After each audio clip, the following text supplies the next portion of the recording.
Today is November 3rd, 2021. My name is Rob Carr of Kalamazoo Right to Life, and this is Pro-Life Week. Well, good news coming from the Commonwealth of Virginia. Last night, maybe even early this morning, businessman Glenn Youngkin, a pro-life newcomer to politics, was elected governor of the state of Virginia. And this is excellent news, defeating pro-abortion former Governor Terry McAuliffe. McAuliffe is a pro-abortion Catholic.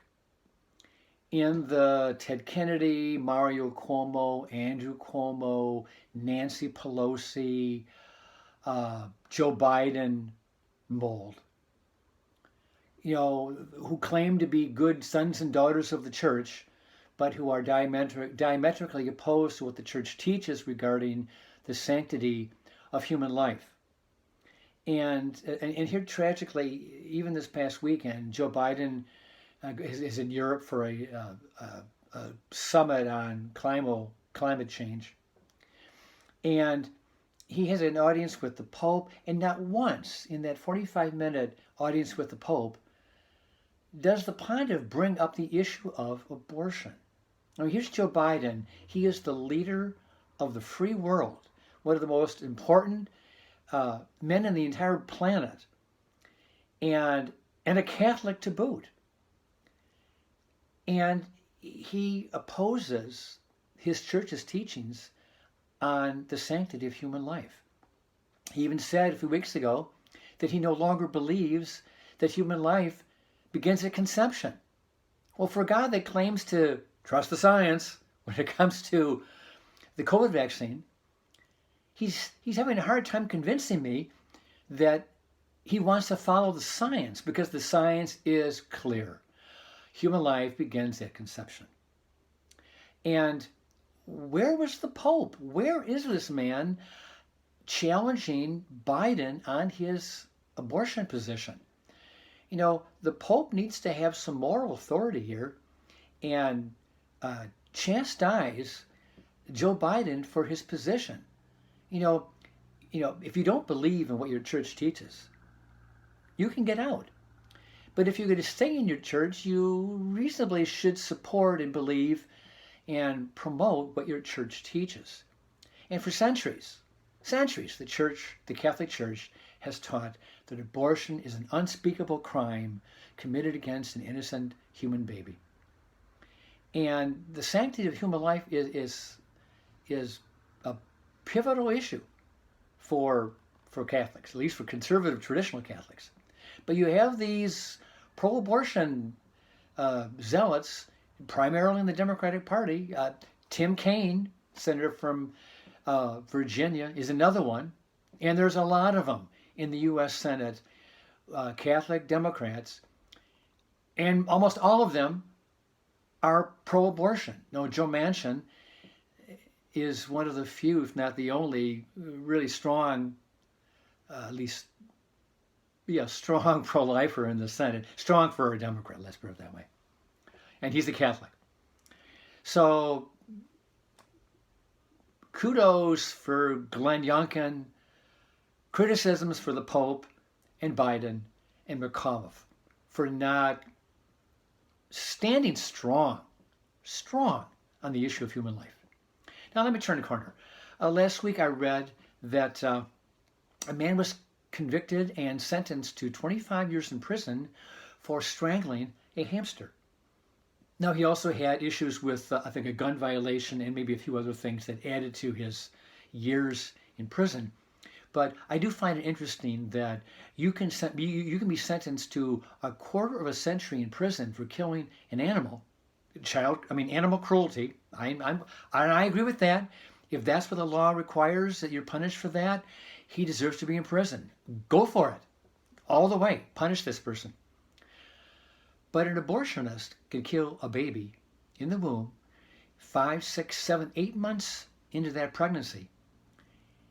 And he is applauded by the pro-abortion media. He's applauded by the Planned Parenthood abortion industry, because he has guaranteed this patient, this woman's right of choice, her reproductive right. And he has killed a human baby, a human life, the offspring of two human parents. But in our skewed, twisted mentality in this country, you can kill an animal and you will go to prison, but you can kill a baby and you are rewarded. So I find our values are twisted. They're all messed up. And I hope and pray that at some point in the near future, Americans will open their eyes. They can take the blinders off and so they can really, really see the truth.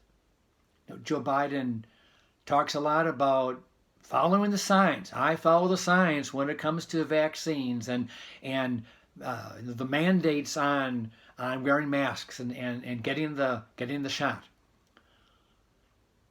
But he doesn't do a very good job, or at least he doesn't convince me that he's up to following the science when it comes to human life, fetal development, and the idea, the idea that all doctors should know by heart is that human life begins at conception. Period. 2 days ago, I believe it was, the Supreme Court heard oral arguments on the Texas heartbeat case. Not the constitutionality of the law, but on its procedural grounds. Do governments or organizations have the right to sue because, see, the way the law is written, a private citizen can squeal on somebody who aids and abets a woman who goes to an abortion clinic, or a doctor who performs the abortion. You know, if a doctor performs the abortion after the fetal heartbeat is detected, he can be sued by this individual, and the individual could receive a monetary award of $10,000. Well, that's been challenged. The ability to sue these bounty hunters, that's maybe how I'm interpreting this. And the justices on the court are having problems with how the law is written regarding this private citizen aspect.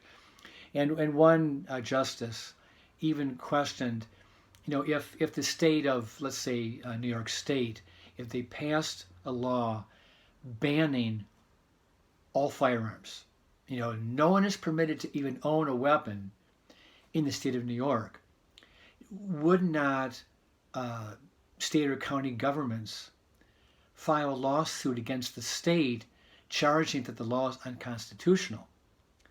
And their argument is, well, yeah, because the Second Amendment guarantees the right to bear arms, that law would be unconstitutional, and citizens could have or governments could have the right to sue the state because this law is in violation of the Second Amendment. And I admit I'm not a constitutional scholar by any means, so I have totally messed up the argument, but that's how I kind of interpreted it. So don't be surprised if the Supreme Court rules against the state of Texas in this area of the procedural issue on suing. So more will come on that, and the court may still want to take up the constitutionality of the actual heartbeat law in Texas. And remember again, the issue, the point that I'm trying to make, and I have for the last several weeks, has been the Supreme Court is not focused on Texas. The court is focused on Mississippi, the Dobbs case. And that is going to be coming before the court on December 1st. Oral arguments December 1st. And I'll be talking a whole lot more about that. I'm sure the pro-life movement is going to be having days of fasting and prayer vigils, prayer services, all those kinds of things to just seek the hand of God, that the court would make the right decision. With that, I'll let you go. I will see you next time.